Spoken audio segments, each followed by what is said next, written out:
नमस्कार, मैं हूं आपके साथ गौरव राजेंद्र। बुलेटिन की शुरुआत करते हैं। बीजापुर के कलेक्टर संबित मिश्रा ने प्रेस वार्ता की और अपनी पीसी के दौरान उन्होंने जानकारी देते हुए कहा कि सुशासन त्योहार का उद्देश्य प्रदेश में सुशासन की सशक्त स्थापना करना है, जिससे जन समस्याओं का समाधान संवाद के माध्यम से हो सके। और इस त्योहार के तहत विभिन्न समाधान शिविर आयोजित किए जाते हैं, जिनमें लोगों की समस्याओं, शिकायतों और मांगों का निराकरण किया जाता है और शासन की जन कल्याणकारी योजनाओं की जानकारी भी दी जाती है।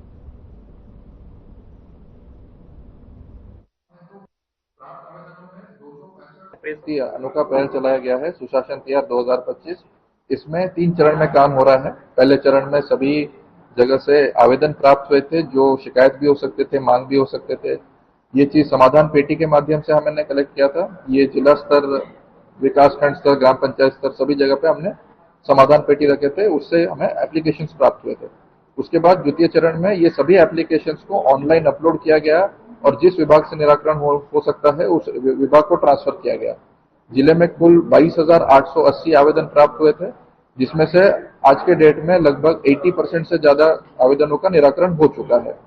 कल से तीसरा चरण स्टार्ट होगा, जो कि समाधान शिविर का चरण है। पूरे जिले में हमने लगभग 35 जगह पे समाधान शिविर आयोजित करने वाले हैं, जिसमें 24 जो स्थान है वो ग्रामीण एरिया में आते हैं, 11 स्थान नगरीय एरिया में आते हैं। यहाँ पे जो भी हमारे सुशासन त्योहार के अंतर्गत आवेदन प्राप्त हुए थे, उनका क्या निराकरण हुआ था, उसकी पूरी जानकारी दी जाएगी ग्रामीणों को। साथ ही साथ उनका उस समय भी कुछ नया आवेदन निराकरण किया जाएगा और इस जितने भी आवेदनों का निराकरण हुआ है उसमें अगर कोई किसी का कार्ड वार्ड बना है उसका वितरण भी होगा और शासन की जितनी भी योजना है उसके बारे में भी जानकारी दी जाएगी। तो आप सभी से अपील है कि आप लोग भी इसमें बहुत अच्छे से सहयोग करिए और इस सुशासन त्योहार को जिस उद्देश्य से शुरू किया गया है।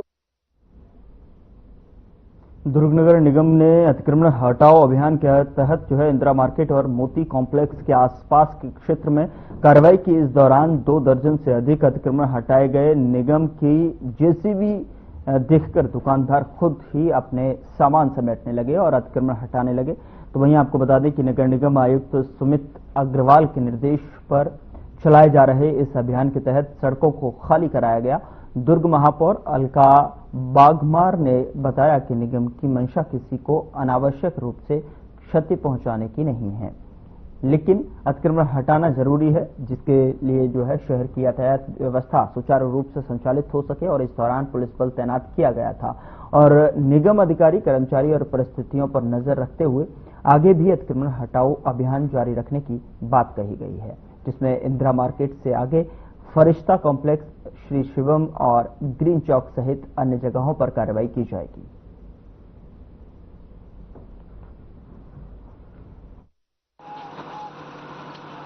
देखिए, सुशासन तिहार चल रहा है और सुशासन तिहार के अंतर्गत हमारे दुर्ग शहर की जनता का मांग था कि अतिक्रमण हटाया जाए और सभी जनता का मांग है कि अतिक्रमण हटना चाहिए। दुर्ग शहर में, दुर्ग शहर को सुंदर बनाना है, तो इसी तर्ज पे अतिक्रमण हटाने का काम पूरे शहर में चल रहा है। बेसिक क्या था दीदी, वहाँ का अतिक्रमण जो हटा है कल मार्केट में 58 दुकानें का, किस बेसिस पे उस दुकान को हटाया गया?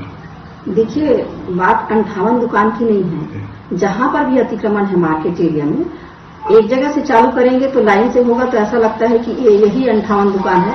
बाकी आप देखेंगे शहर में जहाँ पर भी अतिक्रमण है सभी को हटाया जाएगा। जी, ये लोग को लगता है कि यहाँ पर हम व्यवसाय कर रहे हैं, सालों से व्यवसाय कर रहे हैं। देखिए, सालों से व्यवसाय करने का मतलब ये नहीं है कि वो जगह आपका हो गया। हर किसी का व्यवसाय करने का अपना जगह होता है, लेकिन वो सरकारी जगह है और रोड है। रोड में इतना अतिक्रमण हो गया था कि मतलब एक्सीडेंट, आए दिन एक्सीडेंट होना, लोगों का चलना दुभर हो गया था। तो पूरा वो लाइन कंप्लीट हम अतिक्रमण मुक्त कराएंगे। जी, हमारी वैसे भी गाड़ी चल रही थी, पिछले 10-15 दिन से गाड़ियां चल रही थी कि इस चौक से इस चौक तक के अतिक्रमण हटाया जाएगा। आपसे निवेदन है कि आप अपना सामान स्वयं हटा लें। ये हम अचानक नहीं किए हैं, सूचना सबको पहले से थी। देखिए, जब हम कुछ काम करना चालू करते हैं तो एक सिरे से करते हैं, ना कि अपन पूरा ऐसा लैंड कर जाएंगे कि सब जगह एक साथ पहुंच जाए, ऐसी स्थिति नहीं होती है। तो एक एरिया पकड़े हैं। आप देखिए, इसके पहले भी वार्ड नंबर 21 पूरा अतिक्रमण मुक्त हो चुका है, वार्ड नंबर 3 में भी अतिक्रमण मुक्त चालू हो चुका है और ये तो तीसरा स्थान है जहां हम पहले से चालू नहीं किए हैं। 2 जगह हमारा होने के बाद यहाँ चालू किए हैं। चूंकि ये मार्केट एरिया है, इसलिए सबको लग रहा है कि अतिक्रमण मुक्त का काम चालू हुआ है। नीट की परीक्षा दिलाने के लिए सुबह से ही छात्र छात्रा परीक्षा केंद्र पहुंचे हुए थे और शहर में 5 जगह परीक्षा केंद्र बनाया गया था, जिनमें आत्मानंद स्कूल, दिग्विजय महाविद्यालय, कमला कॉलेज महाविद्यालय, साइंस कॉलेज, केंद्रीय विद्यालय, इन जगहों पर परीक्षा आयोजित की गई थी। और आपको बता दें कि इस बार निगम ज्यादा होने के कारण बच्चों को काफी परेशानी उठानी पड़ी।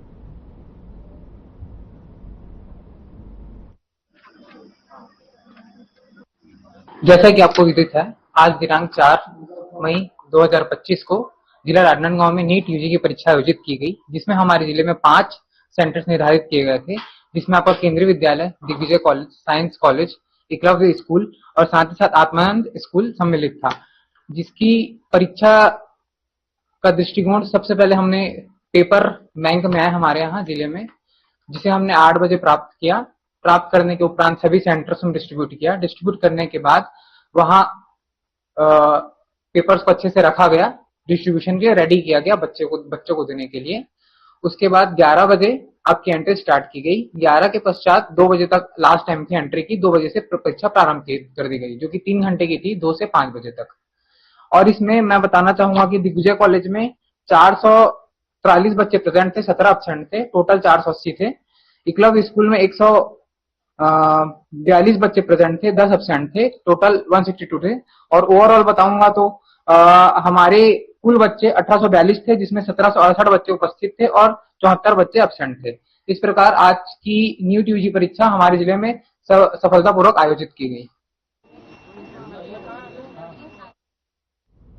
दुर्ग के ग्रीन वैली के मकान के एक कमरे में कई संदिग्ध वस्तुएं मिलने का मामला सामने आया है। आपको बता दें कि कॉलोनी वासियों की शिकायत पर पुलिस मौके पर पहुंची और दबिश देकर कमरे को सील कर दिया गया।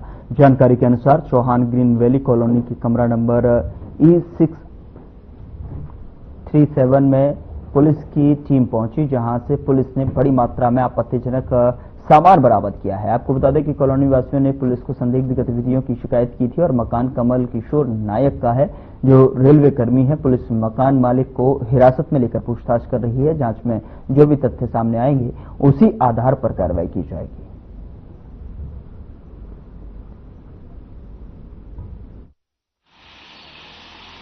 एक्चुअल में सर, मैं ग्रीन वैली सोसाइटी की रेसिडेंट हूँ। मैं पिछले 9 साल से यहाँ रहती हूँ।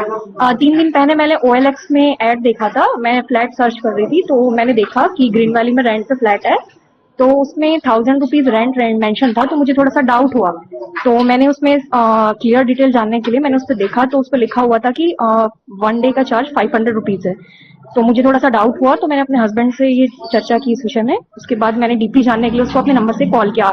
सामने वाले बंदे ने मुझे कॉल किया, मैंने उसको डीपी उनसे पूरा डिटेल लिया। उसके बाद मैंने सोचा कि एक दिन उसको बुला के जो है पूरा मतलब क्लियर देखने के लिए, तो मैं एज ए कस्टमर बन के उसको कॉल की। तो उसने मुझे बोला कि 500 रुपीज पर डे के चार्ज में 10 से 7 आपको रूम मिल जाएगा, आप अपने फ्रेंड के साथ आइए और आराम से टाइम स्पेंड कीजिए। तो नेक्स्ट डे मैं आज के दिन जो है मैंने उसको कॉल करके बुलाया और E6 बिल्डिंग में पार्किंग में। रूम के अंदर कुछ आपत्तिजनक वस्तुएं मिली क्या? जी सर, बहुत आपत्तिजनक वस्तुएं मिली है। ऐसा है कि मतलब मेंशन नहीं किया जा सकता उसको। कुछ कपल्स उसके थोड़ी देर पहले भी आए हुए हाँ, उसने ये चीज बोला कि कपल्स आए हुए थे, जस्ट मेरे आने के आधे घंटे पहले ही कोई कपल्स वहां से गए हुए हैं। पुलिस ने क्या कार्रवाई की? पुलिस उनको तत्काल प्रभाव से कार्रवाई की है, बकायदा वीडियो वगैरह बनाया है, सारा सामान जब्ती करके जो है उनको थाने लेके गए हैं। कुछ मोबाइल CD मोबाइल फोन मिला है, ताले चाबी मिली है और मोबाइल फोनों की क्वांटिटी 50 मिनिमम है और 100 से ऊपर ताला है, चाबी है और स्पाई कैमरा, हिडन कैमरा वगैरह भी मिला हुआ है हमसे। आरोपी रेलवे का कर्मचारी बताया जा रहा है? जी, आरोपी बताया जा रहा है कि उनका नाम तो मेरे में क्लियर नहीं है, नायक है सरनेम उनका, और वो रेलवे में एम्प्लॉई है। जी। कुछ गतिविधियां कुछ और लग रही है? संदिग्ध गतिविधियां तो लग रही है कि इनका मेन पर्पस जो है कुछ और ही है, इनके पीछे कोई बड़ा मास्टरमाइंड है। अभी मेरे संज्ञान में बात आई है, हमारे गार्ड इंचार्ज प्रभारी दीपक जी ने बताया कि D6 बिल्डिंग के 5th फ्लोर पे कुछ अवैधानिक गतिविधियां चल रही हैं। हमने पुलिस को इन्फॉर्म किया था, पुलिस वहां आई और काफी मात्रा में वहां पे आपत्तिजनक वस्तुएं प्राप्त हुई हैं और ये एक बड़ा रैकेट लग रहा है। इसमें कुछ ऐसी वस्तुएं प्राप्त हुई वहां पे जिनसे कुछ आर्म्स बनाया जा सकता है। उपयुक्त व्यक्ति अपने आप को रेलवे कर्मचारी बतला रहा है बाकी तो जो भी पुलिस आगे इंक्वायरी करेगी उसमें सभी चीजें स्पष्ट होंगी। हमारे कॉलोनी के लगभग लोग, हमारे कॉलोनी के B6 के, आप द्विवेदी जी आइए, राव साहब, हमारे कॉलोनी के कार्यालय प्रभारी आदरणीय राव साहब, मैं गोयल, हमारे मीडिया प्रभारी राजू मिश्रा जी, हमने एक डमी कस्टमर बनाकर वहां भेजा। ओलेक्स के माध्यम से उन्होंने विज्ञापन दिया था कि प्रति घंटे 500 रुपए के हिसाब से हम चार्ज करते हैं रूम का, आप यहाँ आइए, एंजॉय कीजिए और फिर आपको यहाँ कोई रोक टोक नहीं मिलेगी और हम आपको संपूर्ण सुविधा प्राप्त करवाएंगे। और काफी महिलाएं भी यहाँ पे एकत्रित हैं जिन्होंने वहां पे कई ताले, चाबी, सीडी, कुछ मोबाइल फोन, 10-12 मोबाइल फोन, ये सब जब्त हुआ है। अब पुलिस क्या कार्रवाई करती है इसकी जानकारी हम वहां लेंगे। और एसपी साहब के नाम से हम एक आवेदन भी प्रेषित कर रहे हैं जो कि एक सर्चिंग के लिए, जैसा और कॉलोनी में होता है सर्च, वैसा हम आवेदन कर रहे हैं कि हमारी कॉलोनी में एक बार सर्चिंग अभियान चलाया जाए और जो भी असामाजिक तत्व यहाँ मिलता है उन्हें पकड़कर कठोर से कठोर कार्रवाई की जाए। उनके पास पेपर्स की कुछ कटिंग्स मिली थी जिनमें 1925 से लेके बाद के जो रेलवे के में विस्फोट हुए थे, जो एक्सीडेंट हुए थे, उस पे उन्होंने राउंड सर्कल भी किए थे, उस पे हाथ से रिमार्क भी लिखे थे। उनके पास कुछ क्या बोलते हैं साइंस की किताबें भी मिलती जिसमें बम वगैरह कैसे बनाते हैं, उस तरह के भी उनके पास नोट्स वगैरह मिले थे। उनके पास पुरानी बैटरीज जो कहीं की नहीं है, वो काफी मात्रा पुरानी बैटरीज भी मिली। उनके पास सीडी का एक अच्छा खासा उनके पास कलेक्शन है और कुछ ऐसी भी चीजें थे जो उनकी यूज की नहीं, जैसे उनके पास क्या बोलते हैं औरतों के बाल वगैरह मिले हैं, कपड़े ऐसे हैं जो उनके कभी यूज के ही नहीं रहे हैं, ऐसे काफी कुछ चीज रही उनके पास। ठीक है, एक्चुअली क्या चोर तो नहीं है आदमी, क्योंकि पढ़ा लिखा भी है और जो जिस हिसाब से वो काम कर रहा है, जिस पास उसके पास अच्छे खासे कैसेट्स हैं, उसके पास क्या बोलते हैं कार्ड्स रीडर्स वगैरह हैं, तो मे भी उसका कुछ बड़ा करने के मूड में हो। सर ये तो ऑलरेडी बहुत जघन्य अपराध है, बच्चा को इन्वॉल्व किया गया, बच्चे को भी उसके घर वालों से पूछना चाहिए बच्चा कहाँ से आ रहा है, क्या कर रहा है, और वो आके कॉलोनी पे वो क्या बोलते चाबी पहुंचाने का काम कर रहा है, तो ये तो जघन्य अपराध है और जो है उनको सजा दी जाए। हमारी कॉलोनी सेफ रहे, हम लोग नीचे रहते हैं, कल कोई उड़ा दिया ऐसा करके तो क्या करेंगे हम लोग। उधर चित्रोत्सव एवं विशाल शोभा यात्रा का आयोजन किया गया जिसमें मुख्यमंत्री विष्णुदेव साय शामिल हुए और उन्होंने कार्यक्रम को संबोधित किया। बोलिए चित्रगुप्त भगवान की, चित्रगुप्त भगवान की, कायस्थ समाज की, कायस्थ समाज की, भारत माता की, भारत माता की, छत्तीसगढ़ महतारी की, छत्तीसगढ़ महतारी की। आज चित्रांशोत्सव 2025 के इस समारोह में हम लोगों के बीच मंच में विराजमान आदरणीय डॉक्टर रमन सिंह जी, जो 15 वर्षों तक छत्तीसगढ़ में मुख्यमंत्री के रूप में काम किए और छत्तीसगढ़ को विकास की दृष्टि से बहुत आगे बढ़ाए, छत्तीसगढ़ का चहुमुखी विकास किए, सड़क, बिजली, पानी से लेकर शिक्षा, चिकित्सा सब क्षेत्रों में उन्होंने अभूतपूर्व काम किया।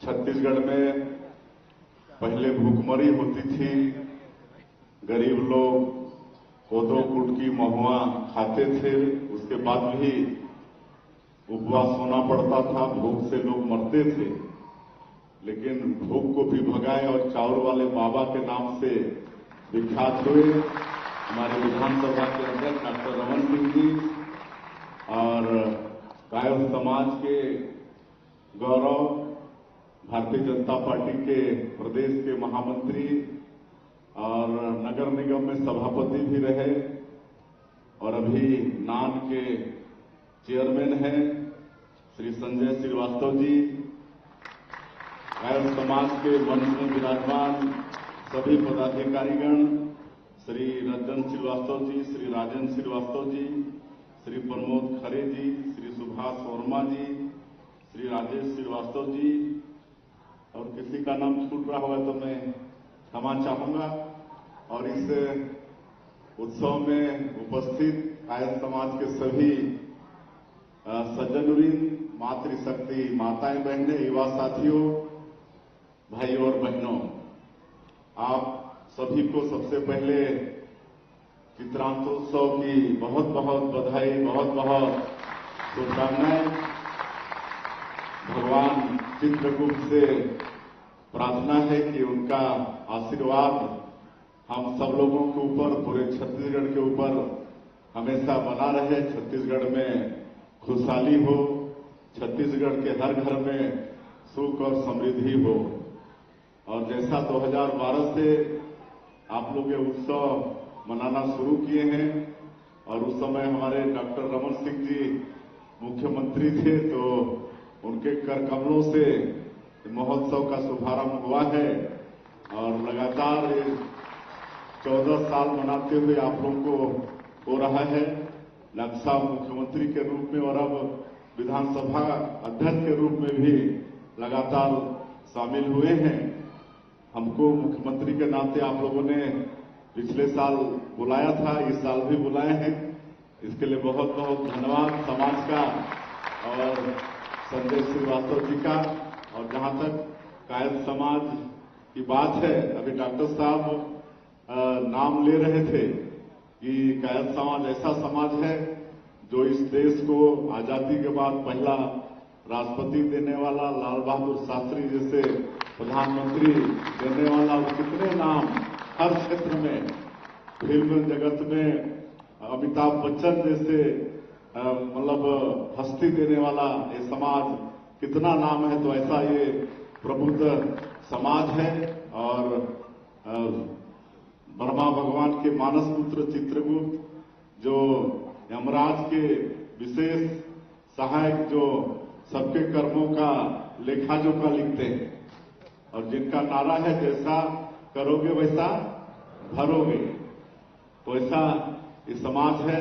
मैं आप लोगों के बीच अपने आप को पाकर बहुत धन्य हो रहा हूं। और निश्चित रूप से इस तरह का आप लोग उत्सव मनाते हैं तो एक तो पूरे आज का भागम भाग ये दुनिया है, तो इस बहाने एक मिलने जुलने का समय निकल जाता है।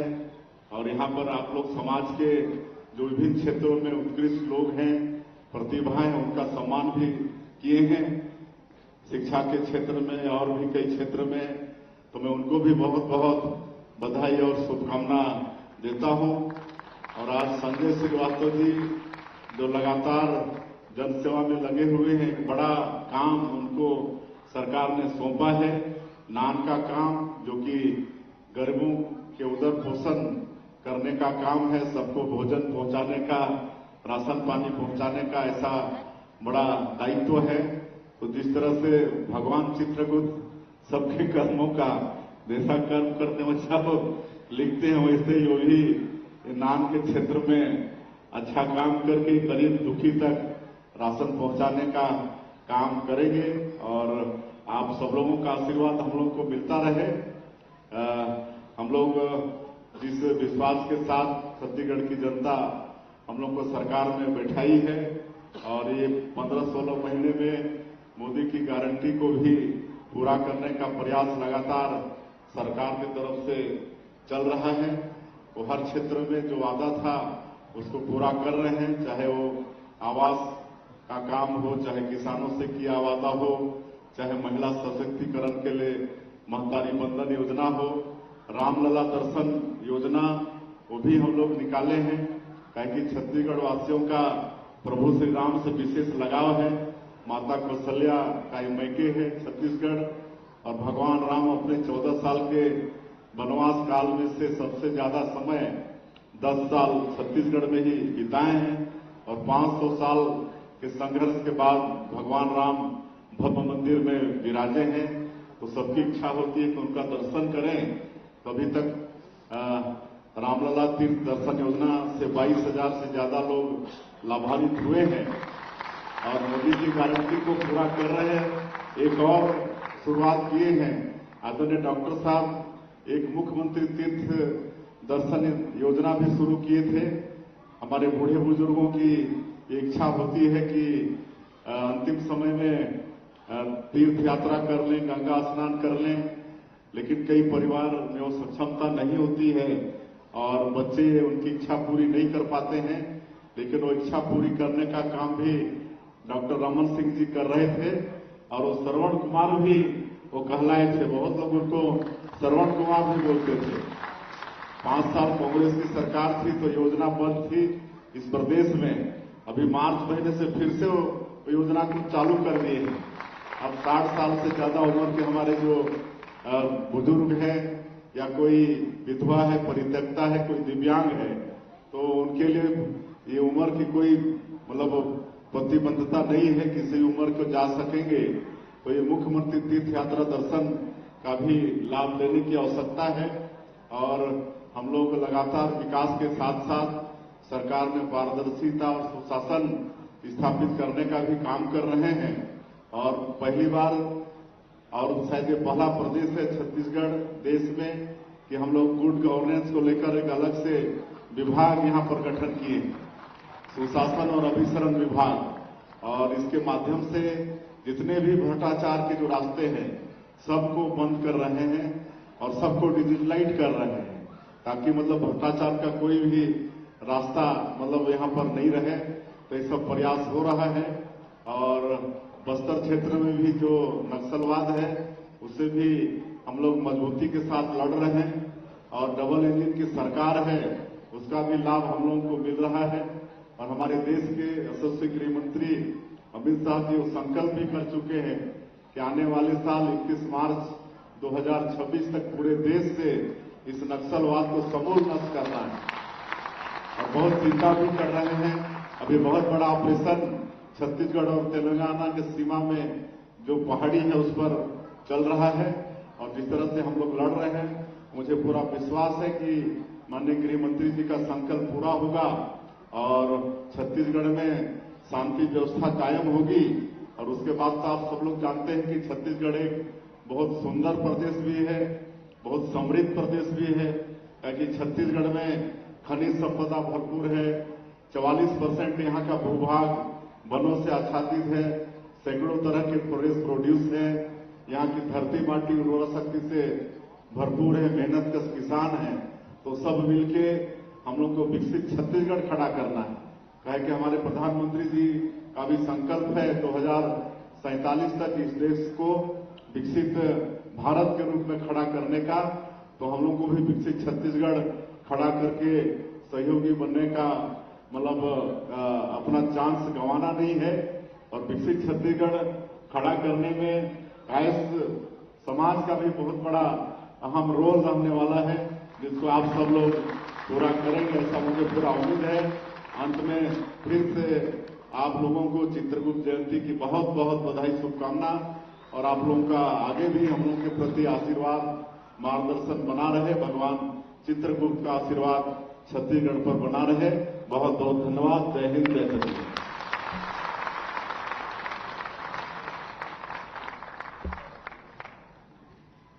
इतनी ऊर्जावान और प्रेरणादायक उद्बोधन के लिए मुख्यमंत्री महोदय आपको बहुत बहुत धन्यवाद। आपकी शुभकामनाओं के लिए बहुत बहुत धन्यवाद। आपके आशीर्वचन के लिए बहुत बहुत धन्यवाद। जिस प्रकार 2012 से हमारे इस कार्यक्रम के लिए हमें डॉक्टर रमन सिंह जी के करकमलों से इसका आशीर्वाद मिला था और आज हमें आपका भी आशीर्वाद इस प्रोग्राम में मिल गया है।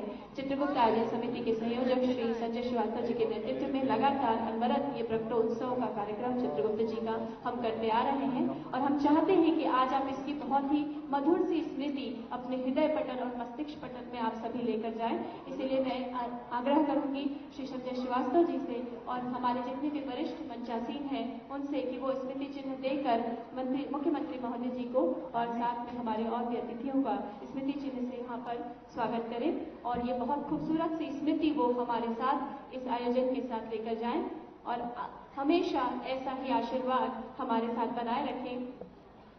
हमारे अतिथियों की छत्तीसगढ़ के विकास को लेकर उनकी दूरदर्शिता को हम प्रणाम करते हैं।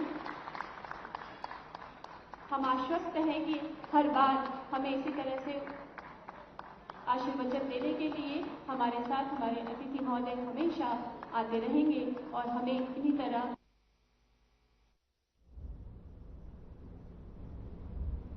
तो आप रायपुर से देख रहे थे चित्रोत्सव का विशाल शोभा यात्रा, जहां पर सीएम विष्णुदेव साय शामिल हुए और अपने संबोधन से जो है वहां आए हुए लोगों को संबोधित किया और साथ ही साथ आयोजकों की तरफ से विष्णुदेव साय का जो है साफा और जो है स्मृति चिन्ह देकर उनका स्वागत भी किया गया। फिलहाल बुलेटिन में इतना ही। नमस्कार।